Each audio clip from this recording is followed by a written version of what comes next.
try Fume. Fume is an innovative, award-winning flavored air device. Instead of vapor, Fume uses flavored air. Instead of electronics, Fume is completely natural. And instead of harmful chemicals, Fume uses delicious flavors. Start the year off right with the good habit by going to tryfume.com/scary and getting the journey pack today. Fume is giving listeners of this show 10% off when they use my code SCARY to help start making the good habit that much easier.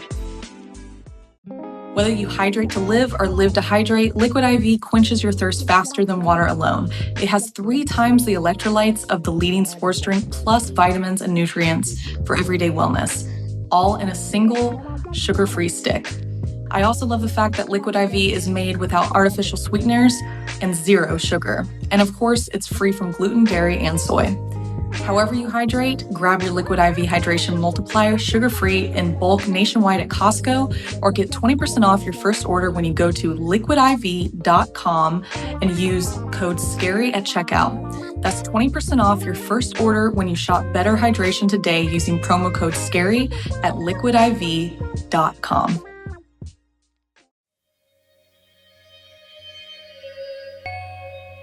Hello, I'm Blair Bathory, and this is the Something Scary podcast. Thank you so much for being here. Whether this is your first time or you're one of the brave souls who join us every week. We all need money to survive so we can pay our bills and put food on the table. But money and greed possess an insidious power capable of turning even the most kind-hearted souls into monsters. If we give into the allure of wealth, empathy disappears, replaced by a relentless pursuit of profit at any cost. The insatiable hunger for more blinds us to the consequences of actions. Ultimately, this pursuit can destroy the human spirit, turning once decent people into unrecognizable creatures. First, a tale from Japan, followed by Curse of the Eldest, then a deadly sibling rivalry. Finally, in our featured story, the urban legend of Tula Bechulude, who some call Zimbabwe's Annabelle tale. Before we get to our stories, I wanted to ask if you would take a minute to rate and review this podcast. It's one of the ways you can help Something Scary continue to grow, and it only takes a minute. Also, if you want to listen to Something Scary ad-free, you can do so by signing up on Spotify or on Apple subscriptions. Check it out. You'll also get the episode a day early. So, want to hear something scary?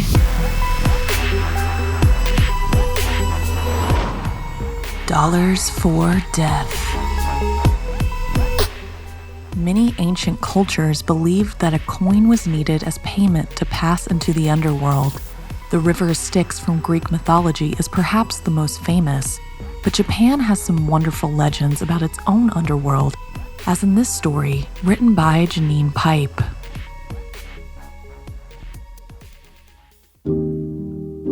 Along the banks of the Sumida River that flows near Sudi, Japan stood a popular open market filled with stalls selling various goods. Haruki was helping his father with the family fish stall, pouring small cups of omazake for the customers who couldn't get enough of the sweet non-alcoholic sake. And while Haruki was happy to make small talk with each and every person he served, his attention was focused on scouring the crowds, looking for one individual in particular. She had visited their stall for the last 4 evenings, right before they closed up and went home. She had never spoken, merely motioned to the omakase, which she immediately gave to the crying baby she was carrying in her arms. She'd then solemnly place 1 mon coin into Haruki's hand before silently walking away into the darkness, the child now seemingly soothed by the sweet drink. As the light began to fade and the crowds thinned, Haruki's father began clearing the area and packing up the stall while Haruki sold the remaining fish to the last few customers still mulling around. And then, when the market was almost empty and the bustling chatter of crowds and busy stall owners had faded so only the rustle of packing up was heard, Haruki saw her. She was so pale she almost blended into the shadows. Her long black hair covering most of her features, she moved slowly over to the stall, seemingly having appeared out of nowhere. She made almost no sound, effortlessly carrying the baby in her arms, bundled up in a blanket. Despite this being her 5th visit in a row, Haruki still stared at her in awkward amazement. With the other customers, he was able to chit-chat, ask how their day was, build the important rapport so they would return and keep the business flowing. But this young, pale woman who never bought a thing for herself, only the drink for her child, somehow both fascinated and scared him. She stood in front of him now, her long hair covering most of her face, her head slightly bent. She raised it to look at him, with the one eye not obscured by the dark locks, and nodded to the omakase. Haruki handed it to her, and as per the previous evenings, she gave it to the baby, who had been whining and now eagerly guzzled down the sugary beverage. Once the drink was gone, the mysterious woman handed Haruki the mon coin, just as there was a loud hoot of laughter from some fellow stall owners as they tidied up their wares. The noise made the woman jump, and her hand brushed Haruki's ever so slightly. He gasped at the coldness. It was like touching a block of ice. He wanted to ask if she was okay, but before he could get the words out, just as the previous nights, she was gone. Haruki gulped, an unpleasant feeling in his stomach. Fear. He turned eagerly to his father to see if the older man had seen their final customer of the day or noticed the lack of interaction, but he was so busy loading boxes back onto their wagon. Haruki sighed and joined his father, clearing away the last of the produce. As they began their journey home, walking past the many cemeteries that surrounded Sudi, he could not shake the woman and her baby from his mind. Why did she only come when it was so dark and almost empty? Why did she never buy nourishment for herself, nor speak? And why was her hand so very cold? Even as Haruki lay his head down to sleep and the usual exhaustion from a long, busy day washed over him, she was still there, haunting his thoughts. Tossing and turning, he knew there was only one thing for it. After she paid for the omakase tomorrow, he would follow her. Sure enough, just as the market was closing a little earlier than usual as a storm was coming, the young, pale woman seemed to appear out of nowhere in front of Haruki. If it were possible, she seemed to cut a more tragic figure than usual. Even the child's cries were louder, more forceful. She pointed at the omakase as usual, which barely sated the infant. Then instead of handing over a coin, she turned and walked away. Rather than being cross or informing his father, Haruki realized he had an honest reason to go after her now and ask for his payment.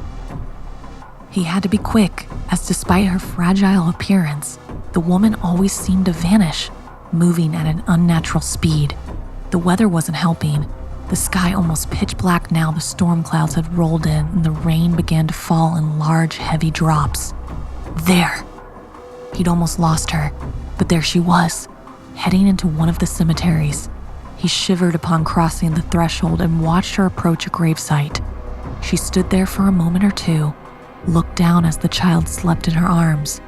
Then, with no warning, they both disappeared into thin air. "No!"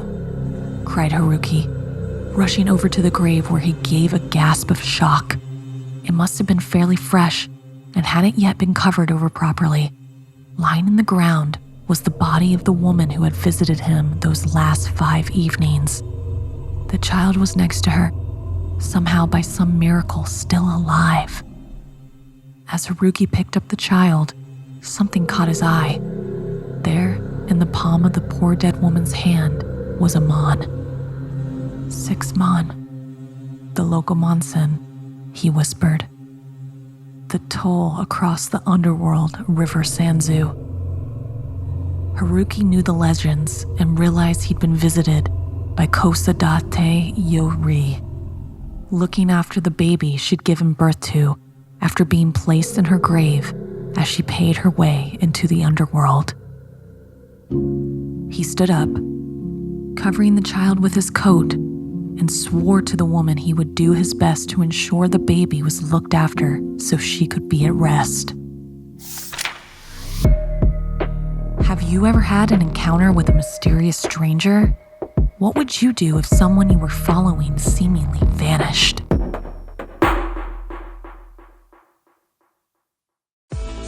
If you've ever tried to break a bad habit, you know how difficult it can be. Sometimes it feels like climbing a mountain with weights on your shoulders or swimming a mile with your ankles tied up. And it can be a really lonely journey. So why not try switching it up? And try Fume.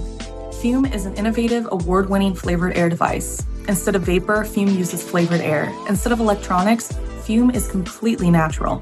And instead of harmful chemicals, Fume uses delicious flavors. You get it, instead of bad, Fume is good. It makes replacing your bad habit easy. Your Fume comes with an adjustable airflow dial and is designed with movable parts and magnets for fidgeting, giving your fingers a lot to do, which is helpful for de-stressing while breaking a bad habit. I recently tried Fume and I really enjoyed it, especially the flavors. They kind of have a herbal tea vibe. Start the year off right with a good habit by going to tryfume.com/scary and getting the journey pack today. Fume is giving listeners of this show 10% off when they use my code SCARY to help start making the good habit that much easier. So believe it or not, I actually love to work out. And my go-to workout is actually weightlifting, but I also walk 3 miles every day. So I'm constantly sweating, especially in the Georgia heat. And I needed something to keep myself hydrated. And my go-to used to be water until I found Liquid IV. Whether you hydrate to live or live to hydrate, Liquid IV quenches your thirst faster than water alone. It has 3 times the electrolytes of the leading sports drink, plus vitamins and nutrients for everyday wellness, all in a single sugar-free stick. And my favorite is the classic lemon, lime, and I swear I drink it every single day. I really, truly love it. I also like the cool, convenient packaging so you don't have to carry around a jug of water that might get warm. You just fill your water bottle with cold, refreshing water and add the stick once you've finished your workout. It's also convenient to take on a plane or carry in your bag on the road in case you feel run down, which I often do as well. I also love the fact that Liquid IV is made without artificial sweeteners and 0 sugar. And of course, it's free from gluten, dairy, and soy. However you hydrate, grab your Liquid IV Hydration Multiplier sugar-free in bulk nationwide at Costco, or get 20% off your first order when you go to liquidiv.com and use code SCARY at checkout. That's 20% off your first order when you shop Better Hydration today using promo code SCARY at liquidiv.com. With great responsibility comes great purpose in life. But sometimes you can get crushed under the weight of responsibility you're ill prepared for, like in this story inspired by Divyanshu. Jenny was playing with her pet hamster, Tubby, while her older sister Maya was cleaning up the mess the pet had made. What a wonderful way to start the day, Maya grumbled. Tubby had peed on an expensive rug and their mother made Maya, as the oldest daughter, clean the mess before the family gathering taking place later that evening. It was a special ceremony for Maya to welcome her into adulthood as she would turn 18 the following day. Jenny felt a pang of jealousy toward her elder sister. Sure, she had to clean up after Tubby, but Maya seemed to be garnering all the attention lately. Their parents had been acting strangely, with a newfound emphasis on Maya's responsibilities and behavior on becoming an adult. Maya, in turn, was growing increasingly frustrated with the sudden change in expectations and changes in her routines and chores around the house. Their grandmother, a sweet but traditional woman, had always emphasized the importance of family customs. She believed in passing down sacred rituals from one generation to the next, and Maya sensed that she was being groomed to carry on the family's legacy. As evening fell, their home filled with relatives preparing for Maya's celebration, many of whom the girls had never even met. It seemed all sorts of strange family members were showing up. Just before the ceremony was to begin, Granny sent Jenny and her younger cousins upstairs to play. They were ushered into Jenny's bedroom by her mother and the door was firmly closed. The atmosphere grew solemn as the adults gathered in the living room. They made a circle around Maya and Granny as they stood before the family, a sense of anticipation hanging in the air, and also a growing feeling of claustrophobia as the towering circle of adults closed in on Maya. Granny began to speak, her tone grave as she recounted the tale of a cursed box passed down through their family for generations. According to Granny, the box was a gift from a witch who had promised wealth and fortune in exchange for a precious gemstone. However, the witch's true intentions were sneaky and cruel, and the family had been cursed ever since. The eldest daughter of each generation was entrusted with the damned object, tasked with safeguarding it from those who sought to unlock its secrets. Maya, as the next in line, was to inherit the responsibility. Then Granny presented her with the old, worn-out wooden box. The carvings on it looked ancient, but the ruby that adorned the middle was shiny as could be. Ginny, who had snuck out from her bedroom, listened intently from the top of the stairs in awe. Her curiosity piqued. She longed to possess the strange and mystical box herself, drawn to its mystery and power, and still envious of all the attention lavished upon her big sister. She never had birthday parties or celebrations for herself that were as monumental as this one. After the ceremony, Maya caught Jenny sneaking a peek at the box and yelled at her for disobeying their grandmother's orders. "Absolutely no one must touch it but me," she admonished. After the celebration, the object was placed in the attic for safekeeping. Yet despite Maya's warnings, Jenny's intrigue and yearning only grew stronger. Later that night, Jenny found herself drawn to the attic, the allure of the forbidden object too irresistible to ignore. If only she had been the oldest, or if something maybe happened to her big sister, then the power could be all hers. In a trance-like state, she opened the storage chest and gazed upon the box's glowing ruby. But her actions triggered a dark force within the box, unleashing a gnarly, bubbling ooze that threatened to consume everything in its path. "Jenny?" Jenny turned to see her sister, her eyes wide in shock as she took in the scene before her. Jenny's terror grew as she watched her sister try unsuccessfully to close the box and instead was overcome by the black goo, her form melting away from Jenny's eyes. Suddenly, Jenny bolted upright. She was in bed. It must have been a horrible nightmare. Yet the content of the dream haunted Jenny even after she awoke, the ominous feeling lingering long into the new day. As Maya's birthday celebration drew to a close, Jenny couldn't shake the feeling that something was amiss. Her sister's behavior seemed off. Her compliance with family traditions masking an underlying unease. Leaving Maya alone with their mother, Jenny ventured into the attic once more, determined to discover the true extent of the box's evil. And there it was. In the dim light, she found the cracked ruby and the blackened remains of her sister, a grim reminder of the horrors that lurked within. With a sinking feeling of absolute terror, Jenny realized that the entity downstairs was not her sister Maya, but something ancient and sinister.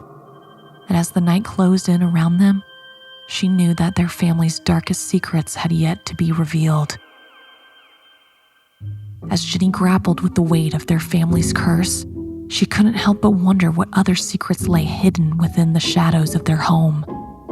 And as she glanced at the cursed box one last time, she knew that their journey was far from over. Have you ever been jealous of a sibling or friend? Have you gone so far as to try to get what they had? Did you realize it wasn't really something you wanted in the end?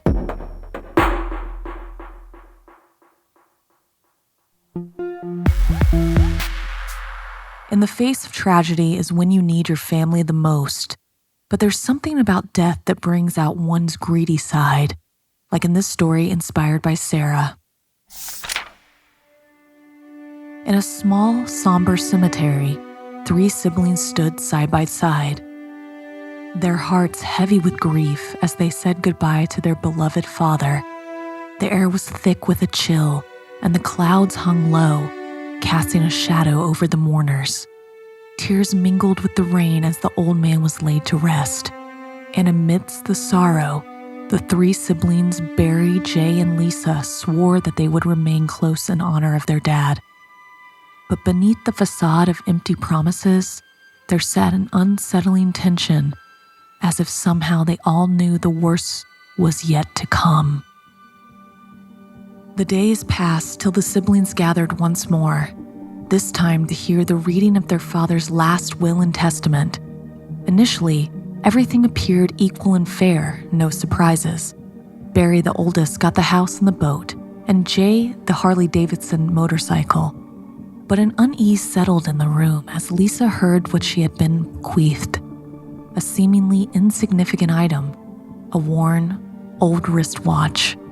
Lisa accepted the gift with grace. However, a shiver ran down her spine when she placed the watch on her wrist and felt the weight of something significant. Although she couldn't quite put her finger on what. Jay broadcast his disappointment loudly over social media, his dissatisfaction with the motorcycle made clear to everyone. He wanted the boat. He went fishing with their father all those years ago. It should be his. But he didn't even live near water. Something was off. Privately, Lisa thought his true motivation for wanting the boat was because it would sell for more money than the motorcycle. She was well aware of his mounting debts and knew he didn't have enough cash to pay off his gambling addiction. Despite Jay's transparent desires, Lisa felt content with just the watch, feeling its presence like a silent guardian warning her of danger. Jay contacted his sister in an attempt to rally Lisa to his cause, expecting her to share his frustration. However, her refusal to engage in his schemes caught him off guard. Instead of also being bitter, Lisa upheld her satisfaction with her inheritance, refusing to be swayed by Jay's greed. After he'd left, he couldn't shake the feeling of impending doom that hung over their family like a dark cloud. Undeterred by Lisa's reluctance, Jay plotted to coerce Barry into giving him the boat, yet Barry wouldn't budge, refusing to give in to his brother's demands. Barry actually wanted the boat, plus he wasn't going to enable his brother to get into more trouble. Tragically, in the dead of night, Jay's desperation reached a new low. In a failed attempt to steal the boat, his hasty plan resulted in a fatal confrontation. Barry thought there was an intruder in the house. He didn't even consider it might be his brother. So in the darkness, Barry accidentally killed Jay in what was determined to be self-defense in regrettable, accidental circumstances. Devastated by the loss, Lisa and Barry mourned their brother. Barry offered her the motorcycle, but she didn't want to be greedy, repeating she was happy just having the watch. Weeks later, Lisa received a visit from the police bringing yet more terrible news. Barry, too, was dead. They explained that 2 thugs looking to collect Jay's debt visited Barry's house. They felt Barry owed them the money for his brother's debts. When he refused, they killed him and stole the motorcycle as payment. Lisa stood in the doorway, her eyes swimming with tears as she thanked the officers standing before her for passing the news. As they turned to leave, one of them paused and added, "Everything Barry had passes to you now. You're the owner of the estate, the boat, all of it." Her heart skipped a beat at the unexpected inheritance, but before she could fully comprehend the magnitude of the situation, they offered to search for Jay's motorcycle, returning it from the unsavory men who stole it. With a gentle shake of her head, she declined, stating if Jay owed a debt, it's been paid. She didn't want to be greedy. With a heavy sigh, she watched the officers depart, leaving her alone in the fading light of the evening. But as she returned inside the house, a subtle smirk crossed Lisa's face. In the dimly lit living room, she reached for a box tucked away on a shelf. Inside lay her father's old watch, a cherished memento of times gone by. As she fastened it around her wrist, a faint, ethereal glow enveloped her. She whispered her gratitude to the object, for it was the reason she ended up with all of her father's possessions. The watch had told her to be patient, not to be greedy, even though Lisa thought she deserved everything too. It told her her fortune would come with a price. She didn't know it would take the death of both brothers to get what she wanted, but in the end, it was what she had asked for. With a sincere smile, she murmured to herself, "See, there was no need to behave greedily to receive everything that was rightfully mine from the start." Have you ever had a disagreement with your siblings or family? Were you able to resolve your differences in a civil manner? Or did someone have to resort to the supernatural or evil powers to get what they wanted?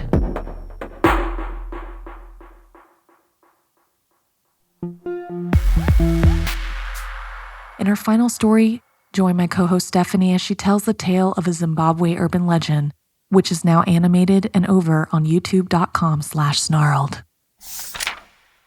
During celebrations, it's tempting to overlook warning signs, hoping those we celebrate with don't harbor any dangerous secrets. Yet be cautious, as seeking transparency or revealing secrets during such occasions could be, well, deadly. Ada's eyes were shining with excitement as she flaunted her shiny engagement ring to her two closest friends. It was all happening so fast, but she was about to marry the man of her dreams, Themba. He was everything she had ever wanted, kind, handsome, and wildly successful. His wealth flowed endlessly, and Ada couldn't help but feel like she was living a fairy tale. It was almost too good to be true. He's too perfect, almost like he made a deal with the devil, her friend muttered under her breath.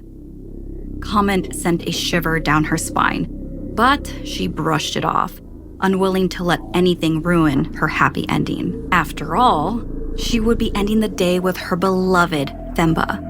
That night, Ada's heart fluttered with anticipation.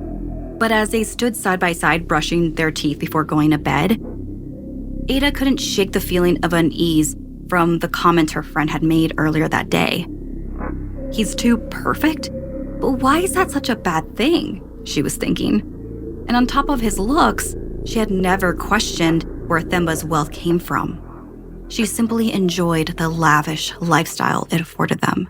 But now, as she studied her fiancé's reflection in the mirror, doubt began to sink in. He always seemed to have lots of money, way more than what he earned at the shipping company. It also wasn't family money. In fact, he supported his parents, paying most of their bills. She began to get lost in her thoughts. She could feel her heart race with the realization that something just wasn't right, and before she knew it, she jumped when he touched her hand, forcing a very nervous laugh as sweat trickled down her back. Lost in her thoughts, she hadn't noticed her body's anxious response. When he leaned in to kiss her, she flinched again. She just couldn't relax. This was a feeling as if she was with a complete stranger. "Stop being so silly," she told herself very firmly. "You love Themba."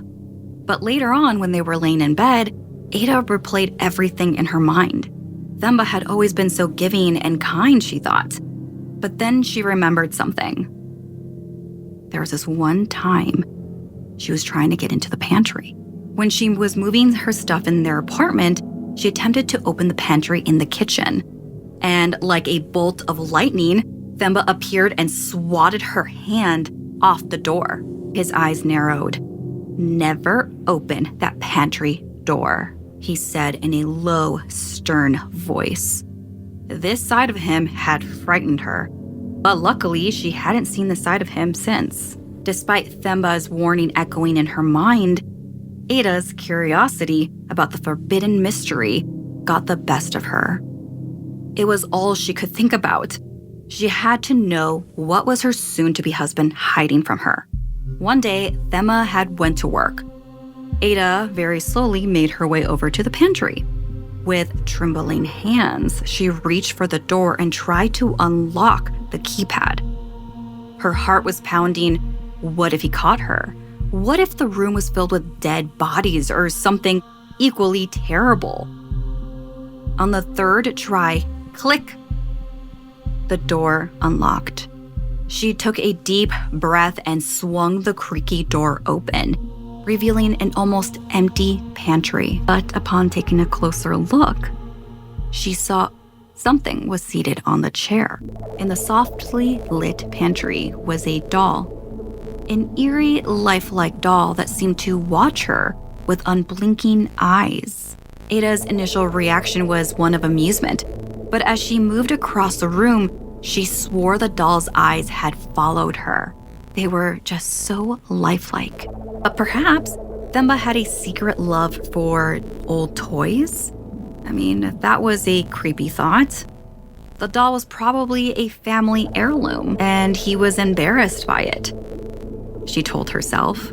There were so many endless possibilities.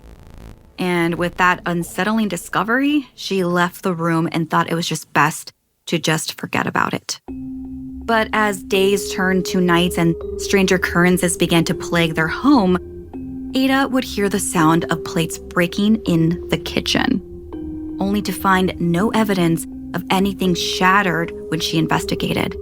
She wanted to tell Themba so badly, but she didn't know what he would do if he knew she went to the forbidden pantry. One evening, as Ada sat in the living room, she heard the unmistakable sound of windows shattering from the kitchen. Her heart pounding with fear, Ada rushed over to investigate, but there was nothing to be seen. And then, from the darkness of the house, a child's laughter echoed, sending shiver down Ada's spine. She cautiously inched towards the source of the sound. There, in the flickering light of the kitchen, she saw it. The doll seated on top of the countertop, smiling from ear to ear, surrounded by a pile of smashed plates on the ground. Ada's breath caught in her throat as the doll slowly turned its head to look at her, with eyes that seemed to pierce straight into her soul. What are you doing in my house? The doll's voice was soft, yet filled with menace. With a scream of terror, Ada fled the house, her heart pounding with fear, jumping behind the wheel of the car, speeding away into the night. But even as she drove, the sense of dread lingered, twisting knots in her stomach. And then from the backseat of the car came a tiny voice. Yeah, I love car rides, the doll said, filled with unnatural excitement. With a strangled cry, Ada swerved the car wildly, struggling to regain control through her panic. But it was too late. The car had swerved off the road, hurtling into a ditch with a sickening crash. As darkness closed in around her, Ada's last thought was that of the doll, of its haunting laughter echoing in her ears, and the chilling certainty that this was all too good to be true. She wasn't living a fairy tale, but instead she was living a nightmare.